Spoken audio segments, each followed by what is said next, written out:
ആദരണീയരായ സത്യവിശ്വാസികളെ, സത്യവിശ്വാസിനികളെ, നാം ഓരോരുത്തരും നമ്മുടെ ജീവിതത്തിന്റെ എല്ലാ രംഗങ്ങളിലും അല്ലാഹു സുബ്ഹാനഹു വ തആലയുടെ വിധികളും വിലക്കുകളും പാലിച്ചും പരിത്യജിച്ചും നിലകൊള്ളണം.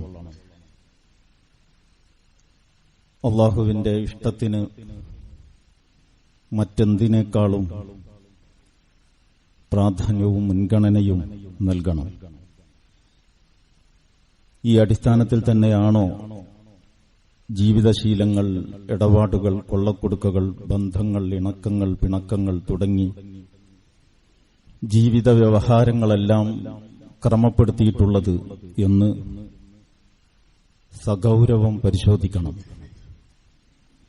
കാര്യമായ വല്ല പാളിച്ചയും വീഴ്ചയും വ്യതിചലനവും ശ്രദ്ധയിൽപ്പെടുന്ന പക്ഷം വളരെ അടിയന്തിരമായി അതിൽ നിന്ന് തിരിഞ്ഞു നടക്കാൻ നിശ്ചയിക്കണം. അങ്ങനെ മാത്രമേ നമുക്ക് തഖ്വയുടെ പാതയിൽ ഉറപ്പിച്ചു നിർത്താൻ കഴിയൂ. അതിലൂടെ മാത്രമേ നമുക്ക് ജീവിതം ഈ ദുനിയാവിലും നാളെ ആഖിറത്തിലും വിജയിപ്പിച്ചെടുക്കാൻ സാധിക്കൂ. അല്ലാഹു സുബ്ഹാനഹു വ തആല നമ്മെ എല്ലാവരെയും അനുഗ്രഹിക്കുമാറാവട്ടെ. റബീഉൽ അവ്വൽ മാസത്തിലേക്ക് വിശ്വാസി സമൂഹം പ്രവേശിച്ചു കഴിഞ്ഞ് തദടിസ്ഥാനത്തിലുള്ള പല ആചാരങ്ങളും സമ്പ്രദായങ്ങളും പതിവ് ആവേശത്തോടും ഉത്സാഹത്തോടും കൂടി സജ്ജീകരിക്കുകയും സംഘടിപ്പിക്കപ്പെടുകയും ചെയ്തുകൊണ്ടിരിക്കുന്ന ഒരു സന്ദർഭത്തിലാണ് നമ്മളിപ്പോൾ ഇവിടെ ഒരുമിച്ച് കൂടിയിട്ടുള്ളത്. നമ്മുടെ കേരളീയ സമൂഹത്തിൽ ഓണം എന്ന് പറയുന്ന ഒരു ആഘോഷവും യാദൃശ്ചികമായി ഒത്തുവന്നിട്ടുണ്ട്. ഇതിനെ രണ്ടിനെയും സംബന്ധിച്ച് പറയാനല്ല, പ്രവാചകൻ റസൂൽ കരീം സല്ലല്ലാഹു അലൈഹി വസല്ലമയുടെ ജനനത്തിന് സാക്ഷിയായ മാസം എന്ന നിലക്ക് ചില കാര്യങ്ങളാണ് ഞാൻ ഈ സന്ദർഭത്തിൽ നിങ്ങളുടെ മുമ്പിൽ വെക്കാൻ ഉദ്ദേശിക്കുന്നത്. റബീഉൽ അവ്വൽ മാസത്തിന് മതപരമായ യാതൊരു പ്രാധാന്യവുമില്ല. മതപരമായ പ്രാധാന്യം ഒരു കാര്യത്തിനുണ്ട് എന്ന് നമ്മെ പഠിപ്പിക്കേണ്ടത് ഇസ്ലാമിന്റെ അടിസ്ഥാന പ്രമാണങ്ങളായ വിശുദ്ധ ഖുർആനും പ്രവാചകചര്യയുമാണ്. നമ്മൾ ഖുർആനിലേക്ക് നോക്കിയാൽ 4 മാസങ്ങൾ പവിത്രങ്ങളാണ്, യുദ്ധം നിഷിദ്ധമാക്കപ്പെട്ടവയാണ് എന്ന നിലക്ക് അള്ളാഹു ആദരിച്ചതായിട്ട് കാണാം.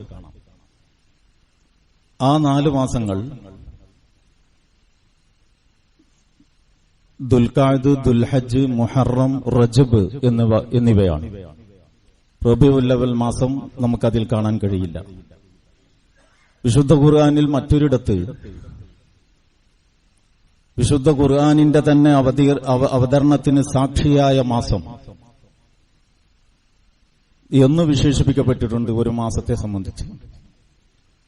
അത് പരിശുദ്ധമായ റമളാൻ മാസമാണ്. വിശുദ്ധ ഖുർആനിൽ തന്നെ ഒരു രാവ് 1000 മാസങ്ങളെക്കാൾ ശ്രേഷ്ഠമാണ് എന്ന ഒരു പ്രസ്താവനയും നിങ്ങൾക്ക് കാണാൻ പറ്റും. അത് പരിശുദ്ധ റമളാനിലെ ഒറ്റയായ രാവുകളിൽ ഏതോ ഒരു രാവിനെ പറ്റിയാണ് എന്ന് സ്ഥിരപ്പെട്ട ഹദീസുകളിലൂടെ റസൂൽ കരീം സല്ലല്ലാഹു അലൈഹി വസല്ലം നമ്മെ പഠിപ്പിച്ചിട്ടുണ്ട്. ഇങ്ങനെ നിങ്ങൾ ഖുർആനിലേക്കോ സുന്നത്തിലേക്കോ നോക്കിയാൽ വ്യാഖ്യാനിച്ചോ വിശദീകരിച്ചോ അല്ല, നേർക്കുനേരെ മതപരമായ പ്രാധാന്യവും പ്രാമാണികതയും പറയാൻ ഖുർആനും സുന്നത്തും സ്വീകരിച്ച പൊതുശൈലി പരിഗണിച്ചുകൊണ്ട് റബീഉൽ അവ്വൽ മാസത്തിന് എന്തെങ്കിലും മതപരമായ പ്രാധാന്യമുണ്ട്, സവിശേഷതയുണ്ട് എന്ന് പഠിപ്പിക്കുന്ന യാതൊരു പ്രമാണവും കാണാൻ കഴിയില്ല. അതുകൊണ്ട് റബീഉൽ അവ്വൽ മാസത്തിന് മതപരമായ പ്രത്യേകതകൾ യാതൊന്നുമില്ല. അതേസമയം റബീഉൽ അവ്വൽ മാസത്തിന് ചരിത്രപരമായ വമ്പിച്ച പ്രാധാന്യമുണ്ട്. ലോകത്തുള്ള കോടിക്കണക്കിന് വിശ്വാസി സമൂഹത്തിന്റെ ഹൃദയസിംഹാസനങ്ങളിൽ ഉന്നതസ്ഥാനീയനായ മുഹമ്മദ് മുസ്തഫ സല്ലല്ലാഹു അലൈഹി വസല്ലം ജനിച്ചതും മക്കയിൽ നിന്ന് മദീനയിലേക്ക് ഹിജ്റ പോയതും തിരുദൂതർ ഈ ലോകത്തോട് വിട പറഞ്ഞതും റബീഉൽ അവ്വൽ മാസത്തിലാണ്. ഈ മൂന്ന് സംഭവങ്ങളും ചരിത്രപരമായ വമ്പിച്ച പ്രാധാന്യമുള്ള സംഭവങ്ങളാണ്. അപ്പം ചരിത്ര പ്രാധാന്യമുള്ള ഒരു സന്ദർഭത്തെ ചരിത്ര പ്രാധാന്യത്തോടെ മനസ്സിലാക്കുന്നതിനും ചരിത്രപരമായ ആ പ്രാധാന്യം പരിഗണിച്ചുകൊണ്ട് ആ അവസരം പ്രയോജനപ്പെടുത്തുന്നതിനും ഒരു തടസ്സവും ഉണ്ടാവേണ്ട കാര്യമില്ല. അതേസമയം റബീഉൽ അവ്വൽ മാസത്തിൽ പ്രവാചകൻ സല്ലല്ലാഹു അലൈഹി വസല്ലമയെ സംബന്ധിച്ച് സവിശേഷമായിട്ടെന്തെങ്കിലും പറഞ്ഞാൽ അത് ഗദ്യമോ പദ്യമോ ആവട്ടെ, പാട്ടോ പറച്ചിലോ ആവട്ടെ, എഴുത്തോ പ്രസംഗമോ ആവട്ടെ, റബീഉൽ അവ്വൽ മാസത്തിൽ റസൂൽ സല്ലല്ലാഹു അലൈഹി വസല്ലമയെ സംബന്ധിച്ച് സവിശേഷമായിട്ടെന്തെങ്കിലും പറഞ്ഞാൽ അത് മറ്റ് 11 മാസങ്ങളിൽ പറയുന്നതിനേക്കാൾ പുണ്യവും പ്രതിഫലാർഹവുമാണ്, മഹത്വരമാണ്. ഈ മാസത്തിൽ സവിശേഷമായിട്ടൊന്നും പറയാത്തവർ പ്രവാചകനെ സ്നേഹിക്കാത്തവരും ആദരിക്കാത്തവരുമാണ്. ഈ കാഴ്ചപ്പാടിനെയും മനോഭാവത്തെയും മാത്രമേ യഥാർത്ഥത്തിൽ എതിർക്കപ്പെടേണ്ടതുള്ളൂ. മറ്റെല്ലാ മാസങ്ങളിലും റസൂലുള്ളാഹി സ്വല്ലല്ലാഹു അലൈഹി വസല്ലമയെ പറ്റി മദ്ഹ് പറയുക, മദ്ഹ് എന്താണെന്ന് ഞാൻ പിന്നെ പറയാം. മദ്ഹ് പറയുക എന്നത് പ്രോത്സാഹിപ്പിക്കപ്പെട്ട കാര്യമാണെന്ന് മാത്രമല്ല പുണ്യകർമ്മമാണ് എന്ന് മനസ്സിലാക്കുന്ന വിശ്വാസികൾ റബീഉൽ അവ്വൽ മാസത്തിൽ മാത്രം റസൂലുള്ളാഹിയെക്കുറിച്ച് യാതൊന്നും സവിശേഷമായിട്ട് പറഞ്ഞുകൂടാ എന്ന വാശിയും ആവശ്യമില്ല എന്നാണ് എന്റെ അഭിപ്രായം. എന്ന് പറഞ്ഞാൽ മതപരമായ പ്രാധാന്യത്തോടെ ഈ ദിവസത്തെയോ മാസത്തെയോ ആരെങ്കിലും സമീപിക്കുന്നുവെങ്കിൽ അത് ഈ ദീനിൽ പുതുതായ ഒരു ആചാരമുണ്ടാക്കലാണ്. അതേസമയം ചരിത്ര പ്രാധാന്യം എന്ന് പറയുന്ന ഒരു സംഗതി നമ്മുടെ മുമ്പിലുണ്ട്. നമ്മുടെ നാട്ടിലൊക്കെ ഈ കലണ്ടർ എടുത്തു നോക്കിയാൽ മഹാന്മാരായ ചരിത്ര പുരുഷന്മാരുടെ ഒട്ടുമിക്ക ജനന മരണ സന്ദർഭങ്ങളും അവധികളാണ്. അത്രയും അവധി വേണോ അത് വേറെ വിഷയമാണ്. അങ്ങനെ ഒരുപാട് അവധി ദിവസങ്ങൾ നമ്മുടെ സമാധി ജയന്തി എന്നൊക്കെ പറഞ്ഞുകൊണ്ട് നിങ്ങൾക്ക് കലണ്ടറിൽ കാണാം.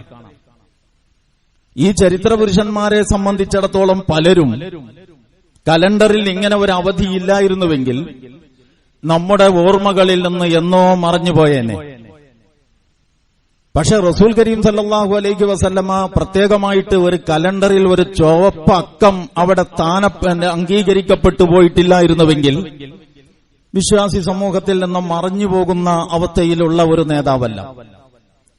റസൂൽ കരീം സല്ലല്ലാഹു അലൈഹി വസല്ലമയുടെ നാമം ഉച്ചരിക്കാതെ, അവിടത്തെക്കുറിച്ച് സ്വലാത്ത് ചെല്ലാതെ, ആ റസൂലുള്ളാഹി സല്ലല്ലാഹു അലൈഹി വസല്ലമയുടെ ജീവിത മാർഗത്തെയും കർമ്മ പദ്ധതികളെയും സംബന്ധിച്ച് ഓർക്കുകയും അത് അനുഷ്ഠിക്കുകയും ചെയ്യാതെ ഒരു സത്യവിശ്വാസിക്ക് അവൻ സത്യവിശ്വാസിയാണെങ്കിൽ ഒരു നിമിഷം മുന്നോട്ട് പോവുക സാധ്യമല്ല. അത്രയും നമ്മുടെ ജീവിതവുമായിട്ട് ഉൾച്ചേർന്നു നിൽക്കുന്നതാണ് റസൂൽ കരീം സല്ലല്ലാഹു അലൈഹി വസല്ലമയുടെ വ്യക്തിത്വം എന്ന് പറയുന്നത്. അതുകൊണ്ട് ചരിത്രപരമായി മഹാന്മാരുടെ ജനന മരണ സന്ദർഭങ്ങൾ അനുസ്മരിക്കുക എന്ന് പറയുന്ന ഒരു സമ്പ്രദായം നമ്മുടെ നാട്ടിലുണ്ട്. ആ സമ്പ്രദായത്തിന്റെ പ്രയോജനം റസൂൽ കരീം സല്ലല്ലാഹു അലൈഹി വസല്ലമക്ക് മാത്രം ലഭിക്കണ്ട എന്ന് വാശി പിടിക്കേണ്ട ആവശ്യവുമില്ല. അപ്പൊ മതപരമായ സവിശേഷത മറ്റൊരു കാര്യമാണ്, ചരിത്രപരമായ പ്രാധാന്യം മറ്റൊരു സംഗതിയാണ്. മതപരമായ പ്രാധാന്യത്തിലും പ്രാമാണികതയിലും നമുക്കാർക്കും പുതിയ ആചാരങ്ങളും സമ്പ്രദായങ്ങളും ഉണ്ടാക്കാൻ അനുവാദമില്ല. അതേസമയം ചരിത്രപരമായി സന്ദർഭങ്ങൾ ഉപയോഗപ്പെടുത്തുക എന്നുള്ളത് പ്രത്യേകം പുണ്യം പ്രതീക്ഷിച്ചുകൊണ്ടല്ല സാധാരണഗതിയിൽ നമ്മൾ ചെയ്തു പോരുന്ന കാര്യങ്ങളാണ്. സംരംഭങ്ങളുടെ വാർഷികങ്ങൾ നടത്തുന്നതും സ്ഥാപനങ്ങൾ അവയുടെ ചില സന്ദർഭങ്ങൾ ആഘോഷമാക്കുന്നതും സവിശേഷമായ ചർച്ചയാക്കുന്നതുമൊക്കെ ആ നിലക്കുള്ള സമീപനത്തിന്റെ ഭാഗമാണ്. അപ്പൊ മുഹമ്മദ് മുസ്തഫ സല്ലല്ലാഹു അലൈഹി വസല്ലമയെ സംബന്ധിച്ച് റബീഉൽ അവ്വൽ മാസത്തിൽ ആളുകൾ കൂടുതൽ പറഞ്ഞുകൊണ്ടിരിക്കുന്നു എന്നുള്ളത് അതൊരു മോശപ്പെട്ട കാര്യമല്ല. പറയേണ്ടത് പറയുന്നു, പറയേണ്ടതുപോലെ പറയുന്നു. പറയുമ്പോൾ ഉള്ള മനോഭാവം പ്രവാചകൻ പഠിപ്പിച്ചത് തന്നെയാകുന്നു എങ്കിൽ അതൊരാക്ഷേപാർഹമായ കാര്യമല്ല, അത് പ്രോത്സാഹിപ്പിക്കപ്പെടാവുന്ന സംഗതിയാണ്. കാരണം പ്രവാചകന്റെ മദ്ഹ് എന്ന് പറഞ്ഞാൽ എന്താണ്? റസൂൽ കരീം സല്ലല്ലാഹു അലൈഹി വസല്ലമയുടെ മദ്ഹ് എന്ന് പറഞ്ഞാൽ റസൂലുള്ളാഹി സല്ലല്ലാഹു അലൈഹി വസല്ലമയുടെ ജീവിതത്തെ സംബന്ധിച്ച് പറയലാണ്. അവിടത്തെ ജീവിതത്തെ സംബന്ധിച്ച് പറയുന്നത് സമൂഹത്തിലെ എല്ലാ വിഭാഗം ആളുകൾക്കും പ്രയോജനകരമായ ഒരു കാര്യമാണ്. പറയേണ്ടതുപോലെയാണ് പറയുന്നതെങ്കിൽ കേൾവിക്കാരാര് എന്ന് നിർണയിച്ച് അവർക്ക് മനസ്സിലാകുന്ന ഭാഷയിലാണ് പറയുന്നതെങ്കിൽ പറയുന്നവർ അത് ആത്മാർത്ഥതയോടെ സ്വജീവിതത്തോട് ചേർത്ത് നിർത്തിയാണ് പറയുന്നതെങ്കിൽ മുഹമ്മദ് മുസ്തഫ സല്ലല്ലാഹു അലൈഹി വസല്ലമയെ സംബന്ധിച്ച് എത്ര കണ്ട് നമ്മൾ പറയുന്നോ അത്രയും അതിലൂടെ ഇസ്ലാമിക പ്രബോധനം അഥവാ ദഅവത്ത് എന്ന കാര്യം നടക്കും. എത്ര കണ്ട് നമ്മൾ പറയുന്നുവോ അത്രക്കും അതിലൂടെ ഇസ്ലാഹ് അഥവാ മുസ്ലിം സമുദായത്തിന്റെ സംസ്കരണം എന്ന കാര്യം നടക്കും. എത്ര കണ്ട് പറയുന്നുവോ അത്ര കണ്ട് ഈ പറയുന്ന നമ്മളെപ്പോലെയുള്ള ഓരോ വിശ്വാസിയുടെയും ജീവിതത്തിന്റെ തസ്കിയത്ത് അല്ലെങ്കിൽ തർബിയത്ത് എന്ന് പറയുന്ന സംസ്കരണപരമായ തലവും നടക്കും. അപ്പൊ ദഅവത്തിനും ഇസ്ലാഹിനും തർബിയത്തിനും കിട്ടുന്ന ഒരവസരം എന്ന നിലക്ക് പ്രത്യേകിച്ച് പുണ്യം പ്രതീക്ഷിക്കാതെ ഈ ചരിത്ര മുഹൂർത്തം പ്രയോജനപ്പെടുത്തുന്നതിൽ തകരാറില്ല. അത് ആക്ഷേപാർഹമായ കാര്യമല്ല. ഈ രണ്ടു വശവും സത്യവിശ്വാസികളുടെ മുമ്പിൽ ഉണ്ടാവേണ്ടതാണ്. സ്നേഹം എന്ന് പറയുന്ന ഒരു വികാരമുണ്ട്. റസൂലുള്ളാഹി സ്വല്ലല്ലാഹു അലൈഹി വസല്ലമയോട് നമുക്ക് അങ്ങനെ സാധാരണ നിലക്കുള്ള സ്നേഹം പോരാ. സാധാരണ നിലക്കുള്ള സ്നേഹം പോരാ. വിശുദ്ധ ഖുർആനിന്റെ പ്രസ്താവന തന്നെ അന്നബിയ്യു ഔലാ ബിൽ മുഅ്മിനീന മിൻ അൻഫുസിഹിം എന്നാണ്. വിശ്വാസികളെ സംബന്ധിച്ചിടത്തോളം പ്രവാചകൻ എന്ന് പറയുന്നത് അവരുടെ സ്വന്തത്തെക്കാളേറെ അവർക്ക് പ്രാധാന്യമുള്ള വ്യക്തിത്വമാണ്. ഇനി അടുത്ത കുറച്ച് ദിവസങ്ങളിൽ സ്റ്റേജുകളിൽ നിന്ന് നിങ്ങൾ ധാരാളമായി കേൾക്കാൻ സാധ്യതയുള്ള ഒരു പ്രവാചക വചനമുണ്ട്. ഇമാം ബുഖാരിയും മുസ്ലിമും ഒക്കെ ഉദ്ധരിച്ച ഹദീസാണ്, സഹീഹായ ഹദീസാണ്. ലാ യുഅ്മിനു അഹദുക്കും അത്താ അകൂന അഹബ്ബ ഇലൈഹി മിൻ വാലിദിഹി വവലദിഹി വന്നാസി അജ്മഈൻ. നിങ്ങളിൽ ആരും തന്നെ സത്യവിശ്വാസിയാവുകയില്ല, നിങ്ങളുടെ ഒരാളുടെയും ഈമാൻ പൂർണ്ണമാവുകയില്ല. ഏതുവരെ? അത്താ അകൂന അഹബ്ബ ഇലൈഹി, ഞാൻ അവന് പ്രിയപ്പെട്ടവനാകുന്നതുവരെ. മിൻ വലദിഹി വവാലിദിഹി, നമ്മളുടെ മക്കൾ, നമ്മുടെ മാതാപിതാക്കൾ എന്നല്ല, വന്നാസി അജ്മഈൻ, മുഴുവൻ മാലോകരെക്കാളും പരിഗണനയിൽ പ്രവാചകൻ വരാത്തിടത്തോളം കാലം അല്ലാഹു സുബ്ഹാനഹു വ തആല നമ്മെ പ്രവാചകനിലൂടെ തന്നെ പഠിപ്പിക്കുന്നു, നമ്മളുടെ ഈമാൻ പൂർത്തിയാവുകയില്ല. അപ്പൊ സൃഷ്ടികൾക്കിടയിൽ നമ്മൾ ഈ സ്നേഹം പങ്കുവെക്കുമ്പോ നമ്മുടെ സ്നേഹത്തിന്റെ ഓർഡറിൽ നമ്മുടെ മനസ്സിൽ ഇങ്ങനെ സ്നേഹത്തിന്റെ ഫയലുകൾ അടുക്കി വെച്ചിരിക്കുകയാണ് എന്ന് നിങ്ങൾ സങ്കല്പിക്കാം. അതിൽ നമ്മുടെ പ്രിയതമയുടെ ഫയലുണ്ട്, മാതാപിതാക്കളുടെ ഫയലുണ്ട്, പ്രിയ മക്കളുടെ ഫയലുണ്ട്. ഇങ്ങനെ മനസ്സിൽ ഈ ഫയലുകൾ അടുക്കി വെച്ചിരിക്കുകയാണെങ്കിൽ അതിൽ ഏറ്റവും കൂടുതൽ എടുക്കപ്പെടുന്നതും ഏറ്റവും ആദ്യം ശ്രദ്ധിക്കപ്പെടേണ്ടതും ഏറ്റവും പരിഗണനയിലുള്ളതും റസൂലുള്ളയോടുള്ള സ്നേഹത്തിന്റെ ഫയലായിരിക്കണം എന്നാണ് ഈ പറയുന്നതിന്റെ അർത്ഥം. അത് യാതൊരു അഭിപ്രായ വ്യത്യാസവും ഇസ്ലാമിക സമൂഹത്തിൽ ഇല്ലാത്ത വിഷയമാണ്. പ്രവാചകനെ സ്നേഹിക്കണം എന്നതും പ്രവാചകനെ സ്നേഹിക്കാതെ ഈമാൻ പൂർത്തിയാവില്ല എന്നതും, പ്രവാചക സ്നേഹം അഥവാ ഹുബ്ബുൻ നബി എന്ന നിലപാടില്ലാതെ ഒരു വിശ്വാസിയും വിശ്വാസിയാവുകയില്ല എന്നുള്ളതും ഇസ്ലാമിക സമൂഹത്തിൽ തർക്കമറ്റ സംഗതിയാണ്. രണ്ടഭിപ്രായമുള്ള മസലയല്ല, അഭിപ്രായ വ്യത്യാസങ്ങൾക്ക് അതീതമായ ഒരു വിഷയമാണ്. പക്ഷെ പ്രശ്നം സ്നേഹിക്കണം എന്ന് നമ്മൾ തീരുമാനിക്കുക. എങ്ങനെ സ്നേഹിക്കണം? നേരത്തെ ഞാൻ നിങ്ങളുടെ ശ്രദ്ധയിൽപ്പെടുത്തി. റസൂൽ കരീം സല്ലല്ലാഹു അലൈഹി വസല്ലമ പറയുന്നു, റസൂലുള്ളാഹി സല്ലല്ലാഹു അലൈഹി വസല്ലമയെ സ്നേഹിക്കാതെ ഈമാൻ പൂർത്തിയാവില്ല. അപ്പോ ഈമാനുമായി ബന്ധപ്പെട്ട വളരെ ഗൗരവപ്പെട്ട ഒരു ഈമാനുമായി ബന്ധപ്പെട്ട ഒരു ഗൗരവമാർന്ന വിഷയത്തിൽ എന്താണ് സ്നേഹത്തിന്റെ രീതി എന്നതിനെ സംബന്ധിച്ച് യാതൊരു മാർഗദർശനവും നൽകാതെ റസൂലിനെ സ്നേഹിക്കണം എന്ന ഒരൊറ്റ കൽപ്പന മാത്രം നൽകി അള്ളാഹു നമ്മെ പരീക്ഷണത്തിന്റെ പെരുവഴിയിലേക്ക് തള്ളിവിടുമോ? അങ്ങനെ ഒരിക്കലും സംഭവിക്കൂല. വളരെ കൃത്യമായിട്ടും എന്ത് ചെയ്താണ്, എങ്ങനെയാണ് റസൂലുള്ളാഹിയെ സ്നേഹിക്കേണ്ടത്. നേരത്തെ ഞാൻ നടത്തിയ ഒരു പ്രയോഗം നിങ്ങൾ ശ്രദ്ധിച്ചോ എന്നെനിക്കറിയില്ല. സൃഷ്ടികൾക്കിടയിൽ സ്നേഹം പങ്കുവെക്കുമ്പോൾ എന്നാണ് ഞാൻ പ്രയോഗിച്ചത്. സൃഷ്ടികൾക്കിടയിൽ സ്നേഹം പങ്കുവെക്കുമ്പോൾ പ്രഥമ സ്ഥാനം പ്രവാചകനാണ്. അതേസമയം നമ്മൾ അള്ളാഹുവിനെയും കൂടി ചേർത്തിട്ട് പറയുകയാണെങ്കിലോ വമിനന്നാസി മൻ യത്തഖിദു മിൻ ദൂനില്ലാഹി അൻദാദൻ യുഹിബ്ബൂനഹും കഹുബ്ബില്ലാഹ് വല്ലദീന ആമനൂ അശദ്ദു ഹുബ്ബൻ ലില്ലാഹ്. മനുഷ്യരുടെ കൂട്ടത്തിൽ ചില ആളുകളുണ്ട്, അവർ അള്ളാഹുവിന് സ്നേഹം പങ്കുവെക്കുന്നതിൽ സമന്മാരാക്കുന്നു, അള്ളാഹുവിന്റെ സമന്മാരായിട്ട് കാണുന്നു. എന്നിട്ട് അള്ളാഹുവിനെ സ്നേഹിക്കുന്നത് പോലെ ഇവരെയും സ്നേഹിക്കുന്നു. വല്ലദീന ആമനു, സത്യവിശ്വാസികളെ സംബന്ധിച്ചിടത്തോളം അശദ്ദു ഹുബ്ബൻ ലില്ലാഹ്, ഏറ്റവും കലശലായ സ്നേഹം അള്ളാഹുവിനോടായിരിക്കണം. അപ്പൊ സൃഷ്ടാവ് സൃഷ്ടി എന്ന വ്യത്യാസമൊന്നുമില്ലാതെയാണ് പറയുന്നതെങ്കിൽ നമ്മുടെ സ്നേഹത്തിന്റെ ഫയലിൽ ഒന്നാം സ്ഥാനം റബ്ബുൽ ഇസ്സത്തിനാണ്. അതേസമയം സൃഷ്ടികൾക്കിടയിലാണ് സ്നേഹത്തെ സംബന്ധിച്ച് പറയുന്നതെങ്കിൽ പ്രഥമ പരിഗണന റസൂലുള്ളാഹി സ്വല്ലല്ലാഹു അലൈഹി വസല്ലമക്കാണ്. അപ്പൊ സ്നേഹം എന്ന് പറയുന്നത് വളരെ ഗൗരവപ്പെട്ട ഒരു വിഷയമാണ് എന്ന് ഖുർആനും സുന്നത്തും നമ്മെ പഠിപ്പിക്കുന്നു എന്നാണ് ഈ പറഞ്ഞതിന്റെ അർത്ഥം. എല്ലാരെയും സ്നേഹിക്കേണ്ടത് ഒരുപോലെയാണോ? ഭാര്യയെ സ്നേഹിക്കുന്നത് പോലെയാണോ ഉമ്മയെ സ്നേഹിക്കുന്നത്?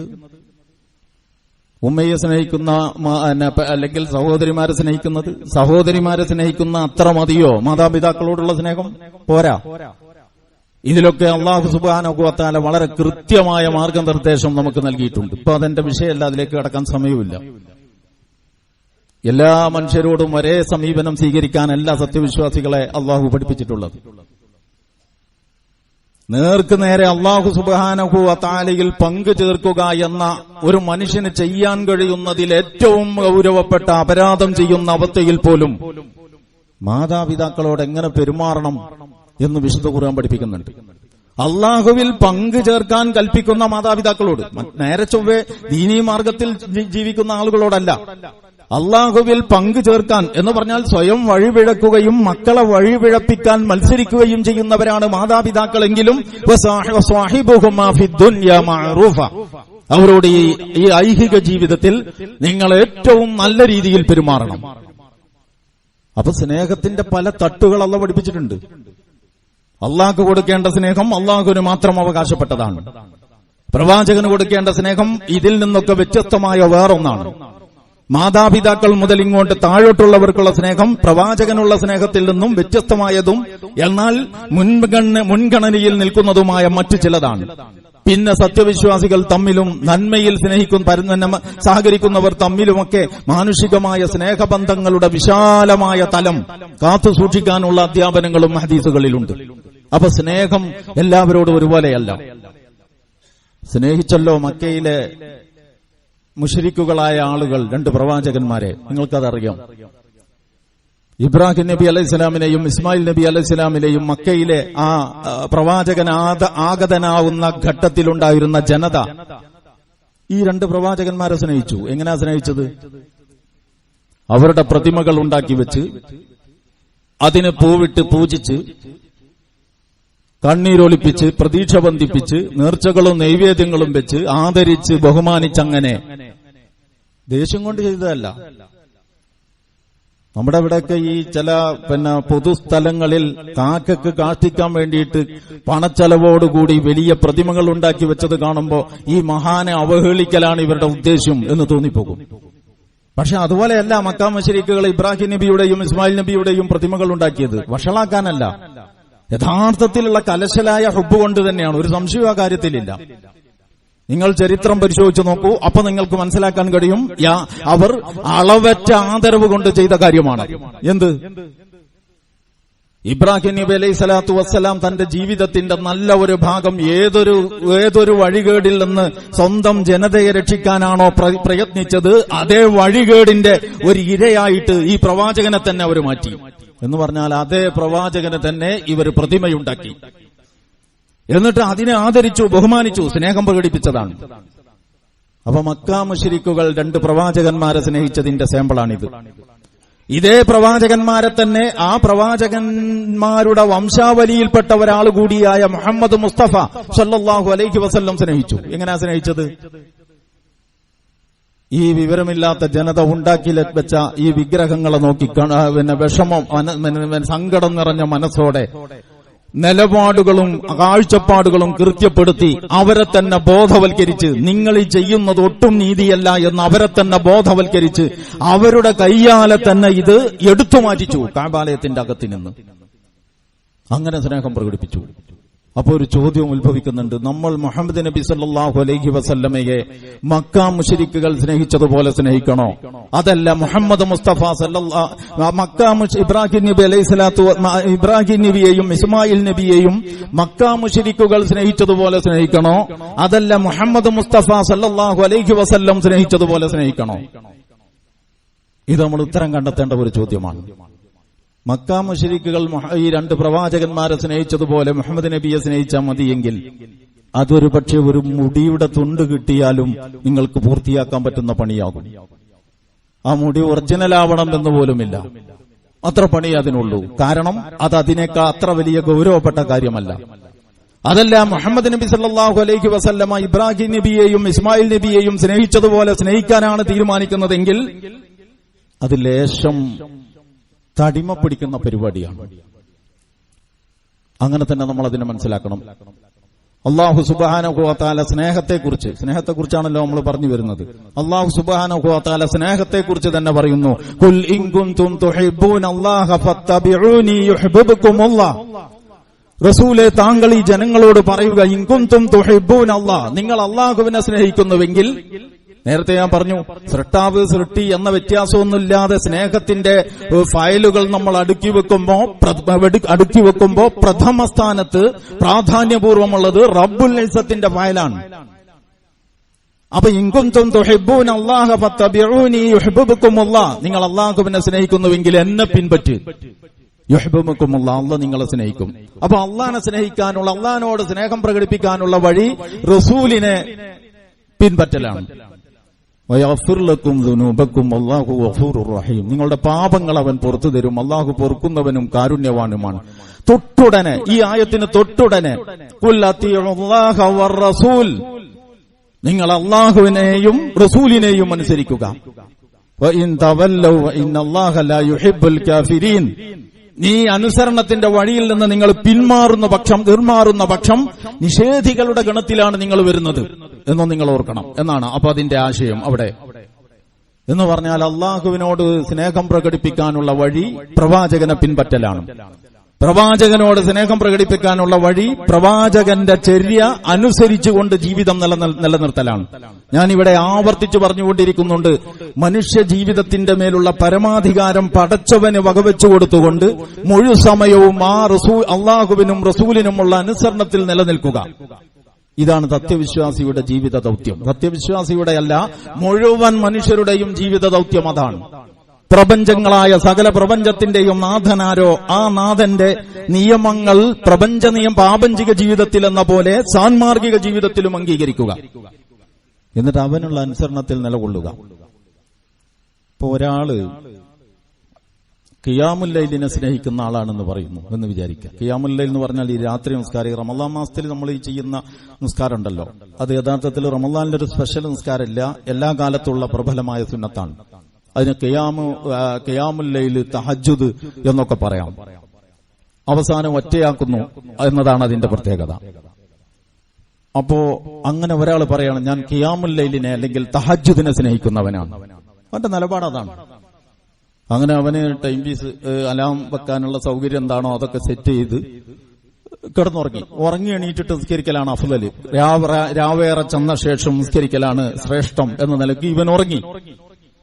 അങ്ങനെ നല്ല കോരിച്ചെരിയുന്ന മഴയത്ത് ഒരു 3:30-4 മണിക്ക് ഈ മൊബൈൽ അല്ലെങ്കിൽ ഈ അലാം ശബ്ദിച്ചു.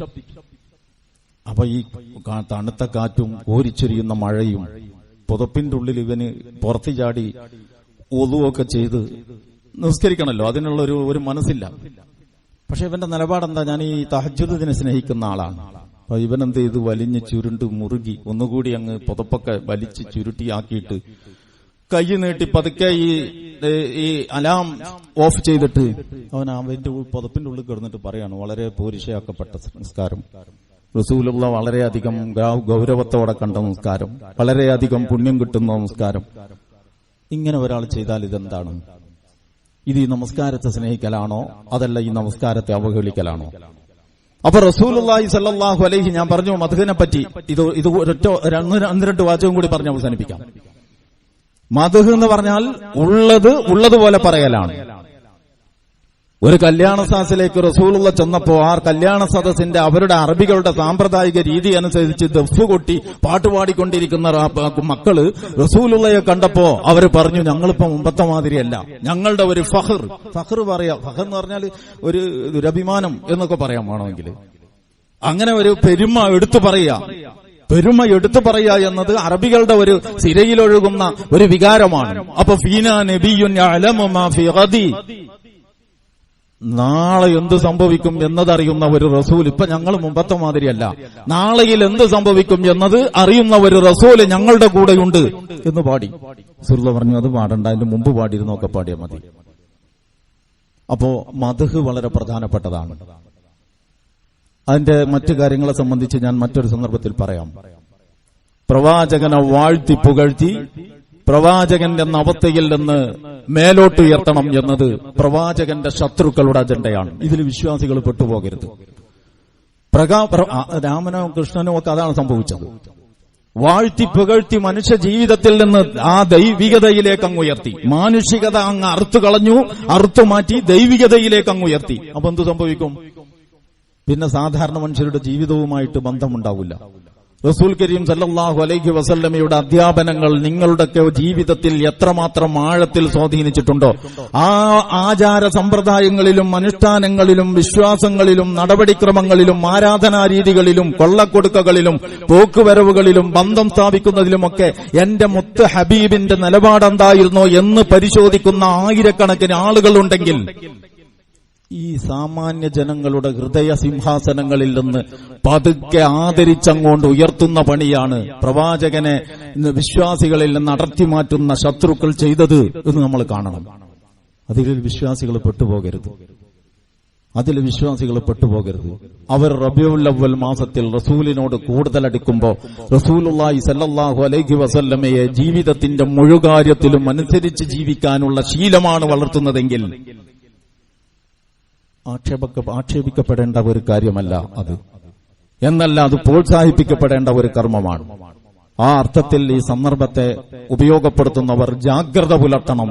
വഴികേടുകൾ പല വഴിയെയും ഈ സമുദായത്തിനകത്തേക്ക് മത്സരബുദ്ധിയ കടത്തിവിടാൻ ബന്ധപ്പെട്ടവർ തൽപര കക്ഷികൾ ശ്രമിച്ചുകൊണ്ടിരിക്കുമ്പോൾ ഈമാനികമായും ഇസ്ലാമികമായും സമുദായത്തെ ജാഗ്രതാക്കുന്ന പണിയായിരിക്കണം റബീഉൽ അവ്വലിന്റെ പേരിൽ നടക്കേണ്ടത്. നേരെ മറിച്ച് ഇസ്ലാമിക സമൂഹത്തിന്റെ വിശ്വാസാചാര അനുഷ്ഠാനങ്ങളെ വഴിതെറ്റിക്കുന്നതോ ദുർബലപ്പെടുത്തുന്നോ പണിയിൽ പണ്ഡിതന്മാർ ഏർപ്പെടരുത്. അത് വലിയ ദുരന്തം ഈ സമുദായത്തിന് സമ്മാനിക്കും എന്നാണ് ഈ സന്ദർഭത്തിൽ ഓർമ്മപ്പെടുത്താനുള്ളത്. സർവശക്തനായ നാഥൻ റസൂൽ കരീം സല്ലല്ലാഹു അലൈഹി വസല്ലമയെ ഖുർആനും സുന്നത്തും എങ്ങനെ സ്നേഹിക്കാനാണോ നമ്മെ പഠിപ്പിച്ചത്, അതുപോലെ ആ തിരുദൂതർ കൊണ്ടുവന്ന വിധിവിലക്കുകൾ എന്ത് എന്ന് മനസ്സിലാക്കി, അതിന്റെ വിശാലത എത്രത്തോളം എന്ന് മനസ്സിലാക്കി, അതിന്റെ പ്രാധാന്യം എത്രത്തോളം എന്ന് മനസ്സിലാക്കി, ജീവിതത്തിൽ അതിനിടം നൽകി അതിനനുസരിച്ച് ജീവിതം അരുക്കിട്ടുറപ്പിക്കാനുള്ള പ്രയത്നത്തിലാണ് ഏർപ്പെടുന്നതെങ്കിൽ അങ്ങനെ പ്രവാചകനെ സ്നേഹിക്കുന്നവരുടെ കൂട്ടത്തിൽ നാഥ ഞങ്ങളെ നീ ഉൾപ്പെടുത്തണേ തമ്പുരാനെ. പല വിധത്തിലുള്ള വിഷമങ്ങളും പ്രയാസങ്ങളുമുള്ള ആളുകൾ ഞങ്ങളുടെ കൂട്ടത്തിലുണ്ട്. ഞങ്ങൾക്ക് നീ ആശ്വാസം നൽകണേ അല്ലാഹ്. ശാരീരികവും സാമ്പത്തികവും മറ്റുമായ മാനസികവും മറ്റുമായ വിഷമങ്ങൾ അനുഭവിക്കുന്ന പല ആളുകളും ഞങ്ങളുടെ കൂട്ടത്തിലുണ്ട്. അവർക്ക് നീ ശിഫ നൽകണേ തമ്പുരാനെ, ആശ്വാസം നൽകണേ അല്ലാഹ്. ഞങ്ങളിൽ നിന്ന് ആരെയൊക്കെ നീ തിരിച്ചു വിളിച്ചോ അവരോടൊക്കെ കരുണ കാണിക്കണേ അല്ലാഹ്. അവരുടെ വീഴ്ചകൾ പുറത്തു കൊടുക്കണേ റബ്ബേ. അവരുടെ അമലുകൾ സ്വീകരിക്കണേ നാഥ.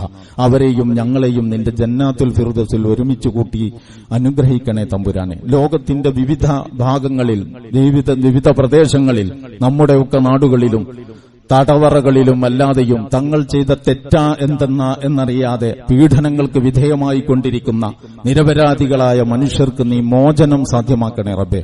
അതിനുവേണ്ടി നടത്തുന്ന പ്രയത്നങ്ങളെ നീ കബൂലാക്കണേ നാഥ. അവസാനം ഞങ്ങളെ എല്ലാവരെയും ഈമാനോടെ തിരിച്ചു വിളിച്ച് നിന്റെ ജന്നാത്തുൽ ഫിർദൗസിൽ ഉന്നതമായ പദവി നൽകി ആദരിക്കണേ അല്ലാഹ്. അഖൂലു ഖൗലി ഹാദാ അസ്തഗ്ഫിറുല്ലാഹ ലീ വലക്കും വലിജമീഇൽ മുഅ്മിനീന വൽ മുഅ്മിനാത്ത് അസ്തഗ്ഫിറുഹു ഇന്നഹു ഹുവൽ ഗഫൂറുർ റഹീം.